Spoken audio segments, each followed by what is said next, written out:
Question है, भारत में राजकोषीय घाटा का मुख्य अर्थ क्या है? ऑप्शन ए कुल राजस्व और कुल व्यय का अंतर। ऑप्शन बी कुल व्यय और कुल प्राप्तियां माइनस उधार का अंतर। ऑप्शन सी राजस्व व्यय और राजस्व प्राप्तियों का अंतर। ऑप्शन डी केवल बाजार उधारी। इसका सही उत्तर होगा ऑप्शन बी कुल व्यय और कुल प्राप्तियों माइनस उधार का अंतर। राजकोषीय घाटा सरकार की कुल उधारी आवश्यकता को दर्शाता है। इसमें वह पैसा शामिल नहीं होता है जो सरकार ने उधार लिया है। नेक्स्ट क्वेश्चन है, प्राथमिक घाटा शून्य होने का क्या अर्थ है? ऑप्शन ए राजकोषीय घाटा शून्य है। ऑप्शन बी सरकार ने कोई नया उधार नहीं लिया। ऑप्शन सी राजकोषीय घाटा पूरी तरह से ब्याज भुगतान के बराबर है। ऑप्शन डी राजस्व घाटा शून्य है। इसका सही उत्तर होगा ऑप्शन सी सरकार ने कोई नया उधार नहीं लिया है। इसका सूत्र होगा राजकोषीय घाटा माइनस ब्याज भुगतान इक्वल टू प्राथमिक घाटा। यदि यह शून्य है तो इसका मतलब है कि सरकार जो भी उधार ले रही है वह केवल पुराने ऋणों का ब्याज चुकाने में जा रहा है। नेक्स्ट क्वेश्चन है, कौन सी पूंजीगत प्राप्ति है कैपिटल रिसिप्ट? ऑप्शन जीएसटी संग्रह। ऑप्शन बी जनता से लिया गया उधार। ऑप्शन सी सरकारी संपत्ति से प्राप्त किराया। ऑप्शन डी आयकर। इसका सही उत्तर होगा ऑप्शन बी जनता से लिया गया उधार। पूंजीगत प्राप्तियां वे होती हैं जो या तो सरकार की देनदारी लायबिलिटी बढ़ाती हैं जैसे कि उधार, या उसकी संपत्ति कम करती हैं जैसे कि विनिवेश। इन दोनों माध्यमों से प्राप्त किया गया आय पूंजीगत प्राप्ति होती है। नेक्स्ट क्वेश्चन है, एफआरबीएम अधिनियम 2003 के तहत राजस्व घाटा खत्म करने का लक्ष्य क्या था? Option A 2%, option B 0%, option C 3%, option D 1%। इसका सही उत्तर होगा ऑप्शन बी 0%। एफआरबीएम अधिनियम का मूल उद्देश्य राजस्व घाटे को घटाकर शून्य करना था ताकि सरकार अपने दैनिक खर्चों के लिए उधार न ले। क्राउडिंग आउट इफेक्ट क्या है? क्राउडिंग आउट प्रभाव क्या होता है? ऑप्शन ए निजी निवेश बढ़ाता है। ऑप्शन बी सरकार से अत्यधिक उधार लेती है। ऑप्शन सी विदेशी मुद्रा भंडार बढ़ाता है। ऑप्शन डी मुद्रास्फीति कम करता है। इसका सही उत्तर होगा ऑप्शन बी सरकार बाजार से अत्यधिक उधार लेती है। जब सरकार बाजार से बहुत अधिक पैसा उधार ले लेती है तो निजी क्षेत्र, प्राइवेट कंपनीज या प्राइवेट सेक्टर के लिए पैसा कम बचता है जिससे ब्याज दरें बढ़ जाती हैं। प्रभावी राजस्व घाटा इफेक्टिव रेवेन्यू डेफिसिट की अवधारणा किस बजट में शुरू की गई थी? Option A 2004-05, option B 2011-12, option C 2014-15, option D 2021-22। इसका सही उत्तर होगा ऑप्शन बी 2011-12। इसे तत्कालीन वित्त मंत्री प्रणब मुखर्जी द्वारा पेश किया गया था ताकि उन अनुदानों को अलग किया जा सके जो राज्यों को पूंजी निर्माण के लिए दिए जाते हैं।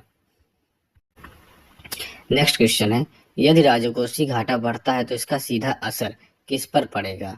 ऑप्शन ए सार्वजनिक ऋण में वृद्धि होगी। ऑप्शन बी मुद्रास्फीति में कमी होगी। ऑप्शन सी बेरोजगारी में कमी होगी। ऑप्शन डी निर्यात में वृद्धि होगी। इसका सही उत्तर होगा ऑप्शन ए सार्वजनिक ऋण में वृद्धि होगी।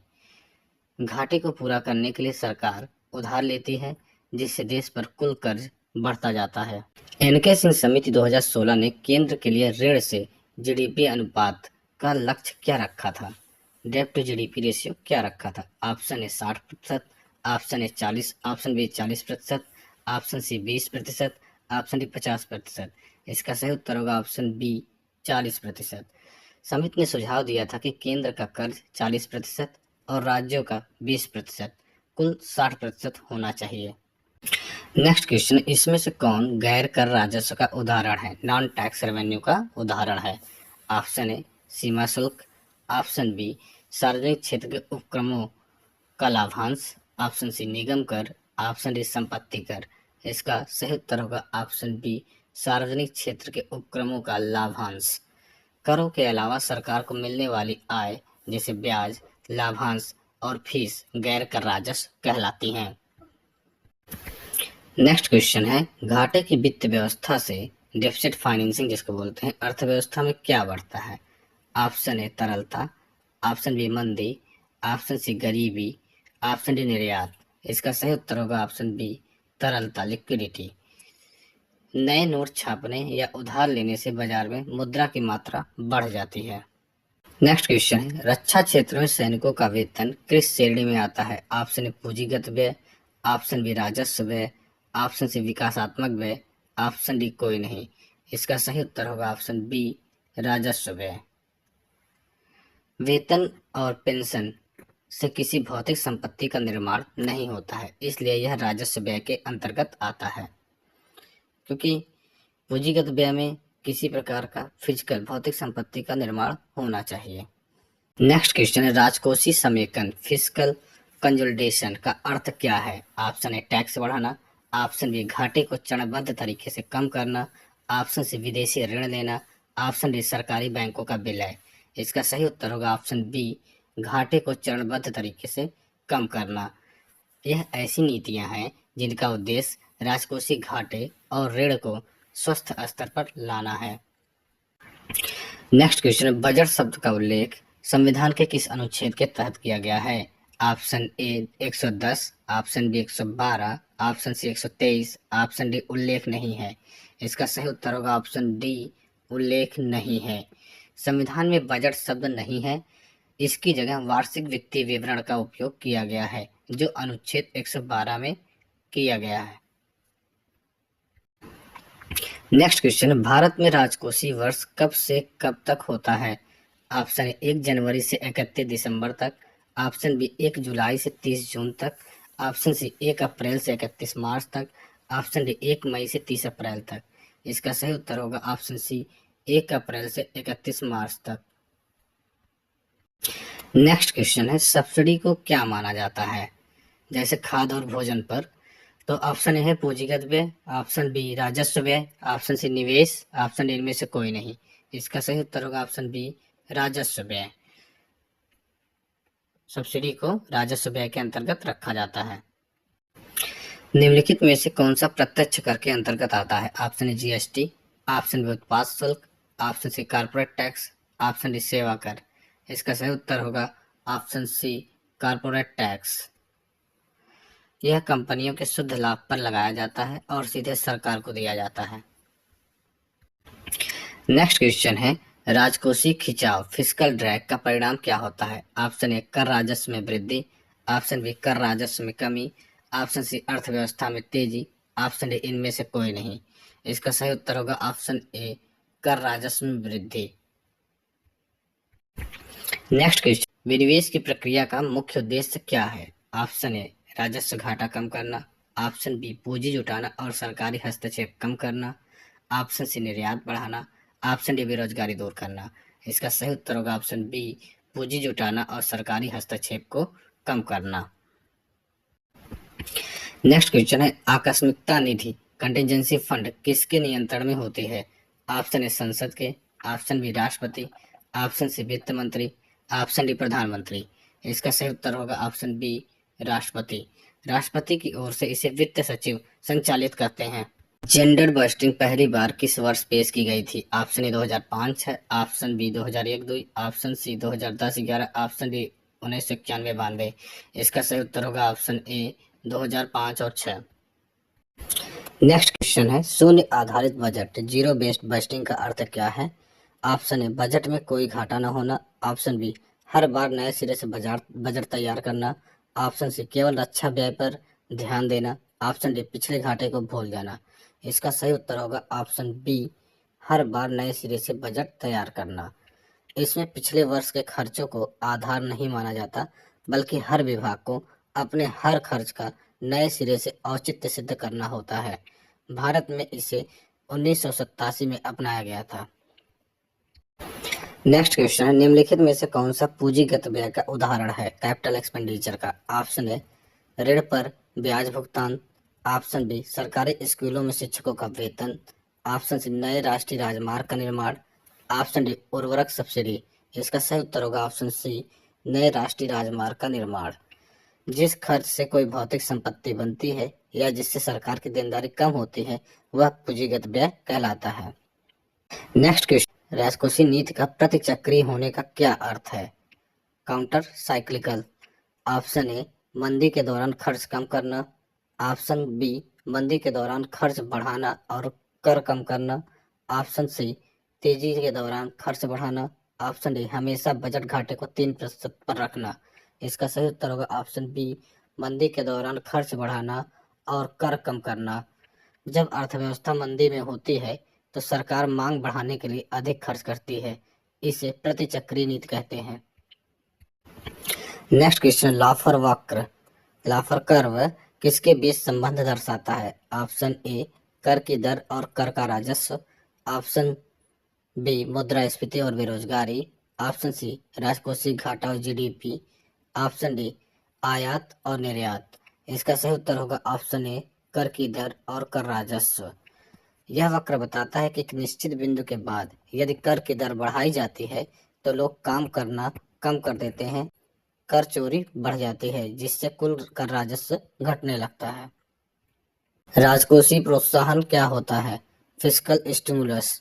ऑप्शन ए करों में वृद्धि करना, ऑप्शन बी सरकारी व्यय में वृद्धि या करों में कटौती, ऑप्शन सी ब्याज दरों में वृद्धि करना, ऑप्शन डी आयात पर प्रतिबंध लगाना। इसका सही उत्तर होगा ऑप्शन बी सरकारी व्यय में वृद्धि या करों में कटौती। अर्थव्यवस्था को गति देने के लिए जब सरकार भारी निवेश करती है या टैक्स कम करती है ताकि लोगों के पास खर्च के लिए पैसा बचे तो इसे स्टिमुलस कहा जाता है। नेक्स्ट क्वेश्चन है, भारत में राजकोषीय उत्तरदायित्व फिस्कल रिस्पॉन्सिबिलिटी को मापने के लिए किस अनुपात को सबसे महत्वपूर्ण माना जाता है? ऑप्शन ए ऋण जीडीपी रेशियो, डेब्ट to GDP ratio, option B आयात निर्यात अनुपात, ऑप्शन सी बचत निवेश अनुपात, ऑप्शन डी उपभोग व्यय अनुपात। इसका सही उत्तर होगा ऑप्शन ए ऋण जीडीपी अनुपात। यह अनुपात बताता है कि देश की अर्थव्यवस्था अपने कुल उत्पादन की तुलना में कितनी कर्जदार है। नेक्स्ट क्वेश्चन है, सेस और सरचार्ज में मुख्य अंतर क्या है? ऑप्शन ए सेस राज्यों को दिया जाता है, सरचार्ज नहीं, ऑप्शन बी सेस किसी विशेष उद्देश्य के लिए होता है, सरचार्ज सामान्य राजस्व है, ऑप्शन सी सेस केवल कंपनियों पर लगता है, ऑप्शन डी दोनों में कोई अंतर नहीं है। इसका सही उत्तर होगा ऑप्शन बी सेस किसी विशेष उद्देश्य के लिए होता है, वही सरचार्ज सामान्य राजस्व है। उदाहरण के लिए शिक्षा उपकर एजुकेशन सेस केवल शिक्षा पर खर्च होगा, जबकि सरचार्ज का उपयोग सरकार किसी भी काम के लिए कर सकती है। बजटीय घाटा बजटीय डिफिसिट को वर्तमान में कैसे पूरा किया जाता है? ऑप्शन ए केवल नए नोट छापकर, ऑप्शन बी विदेशी सहायता लेकर, ऑप्शन सी बाजार उधारी तथा अन्य देनदारियों द्वारा, ऑप्शन डी सोने का भंडार बेचकर। इसका सही उत्तर होगा ऑप्शन सी बाजार उधारी और अन्य देनदारियों द्वारा। नेक्स्ट क्वेश्चन है, 15वें वित्त आयोग ने राज्यों के लिए राजकोषीय घाटे की सीमा क्या सुझाई है? Option A 3%, option B 4%, option C 5%, option D 2.5%। इसका सही उत्तर होगा ऑप्शन बी 4%। एनके सिंह की अध्यक्षता वाले 15वें वित्त आयोग ने राज्यों के लिए 4% की सीमा की सिफारिश की है। 0.5% अतिरिक्त बिजली सुधारों के लिए भी कहा है इन्होंने। राजकोषीय समय के लिए सरकार क्या कदम उठाती है? ऑप्शन ए सब्सिडी को युक्तिसंगत बनाना, ऑप्शन डी कर प्रशासन में सुधार, ऑप्शन सी सार्वजनिक व्यय का बेहतर प्रबंधन, ऑप्शन डी उपरोक्त सभी। इसका सही उत्तर होगा ऑप्शन डी उपरोक्त सभी। नेक्स्ट क्वेश्चन, भारत का अधिकांश आंतरिक ऋण इंटरनल डेब्ट किस रूप में है? Option A treasury bill, option B बाजार ऋण, ऑप्शन सी अल्पकालिक उधार, ऑप्शन डी बाहरी वाणिज्यिक उधार। इसका सही उत्तर होगा ऑप्शन बी बाजार ऋण, market loans oblique bond. Next question है, मुद्रा मुद्रीकरण मोनेटाइजेशन ऑफ डिफिसिट का क्या अर्थ है? ऑप्शन ए बैंकों से उधार लेना, ऑप्शन बी घाटे को पूरा करने के लिए आरबीआई द्वारा नए नोट छापना, ऑप्शन सी विदेशी बॉन्ड जारी करना, ऑप्शन डी शेयर बेचना। इसका सही उत्तर होगा ऑप्शन बी घाटे को पूरा करने के लिए आरबीआई द्वारा नए नोट छापना। भारत में 1997 के बाद इसे सामान्यतः बंद कर दिया गया क्योंकि इससे भारी महंगाई का खतरा रहता है। सार्वजनिक ऋण प्रबंधन एजेंसी पीडीएमए का गठन का उद्देश्य क्या है? ऑप्शन ए केवल कर वसूलना, ऑप्शन बी सरकार की उधारी और ऋण का स्वतंत्र रूप से प्रबंधन करना, ऑप्शन सी बैंकों को लाइसेंस देना, ऑप्शन डी गरीबी दूर करना। इसका सही उत्तर होगा ऑप्शन बी सरकार की उधारी और ऋण का स्वतंत्र रूप से प्रबंधन करना। बजट में पूंजीगत व्यय बढ़ाने का गुणक प्रभाव मल्टीप्लायर इफेक्ट क्या है? ऑप्शन ए यह निजी निवेश को आकर्षित करता है, ऑप्शन बी यह अर्थव्यवस्था की उत्पादकता बढ़ाता है, ऑप्शन सी यह रोजगार पैदा करता है, ऑप्शन डी उपरोक्त सभी। इसका सही उत्तर होगा ऑप्शन डी, उपरोक्त सभी। नेक्स्ट क्वेश्चन है, राजस्व आय रेवेन्यू रिसिप्ट में क्या शामिल नहीं है? ऑप्शन ए निगम कर, ऑप्शन बी सरकारी ऋणों की वसूली, ऑप्शन बी फीस और जुर्माना, ऑप्शन डी सार्वजनिक उपक्रमों का लाभ। इसका सही उत्तर होगा ऑप्शन बी, सरकारी ऋणों की वसूली। ऋणों की वसूली पूंजीगत प्राप्ति है। अंतरिम बजट और पूर्ण बजट में क्या अंतर है? ऑप्शन ए, अंतरिम बजट केवल 2 महीने के लिए होता है। ऑप्शन बी, पूर्ण बजट में नीतियों की घोषणा होती है, अंतरिम में केवल आवश्यक खर्चों की। ऑप्शन सी, अंतरिम बजट केवल चुनावी वर्ष में आता है। ऑप्शन डी, उपरोक्त सभी। इसका सही उत्तर होगा ऑप्शन डी, उपरोक्त सभी।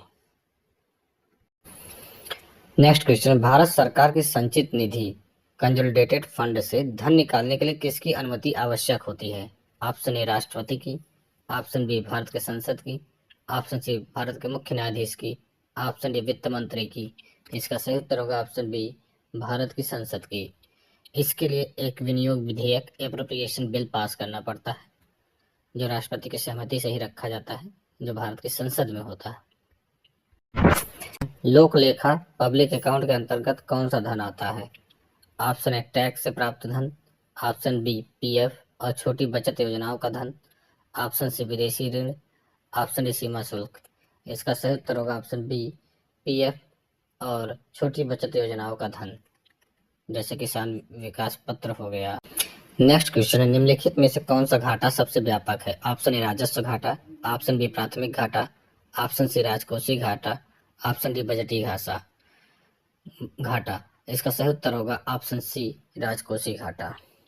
राजकोषीय घाटा कम होने से विदेशी निवेशकों पर क्या प्रभाव पड़ता है? ऑप्शन, उनका विश्वास बढ़ता है और निवेश एफडीआई बढ़ता है।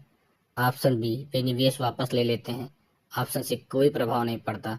ऑप्शन डी, रुपया कमजोर होता है। इसका सही उत्तर होता है ऑप्शन ए, उनका विश्वास बढ़ता है और निवेश एफडीआई भी बढ़ता है। कम राजकोषीय घाटा एक स्थिर अर्थव्यवस्था की ओर संकेत करते हैं, जिससे विदेशी निवेशकों का जोखिम कम हो जाता है।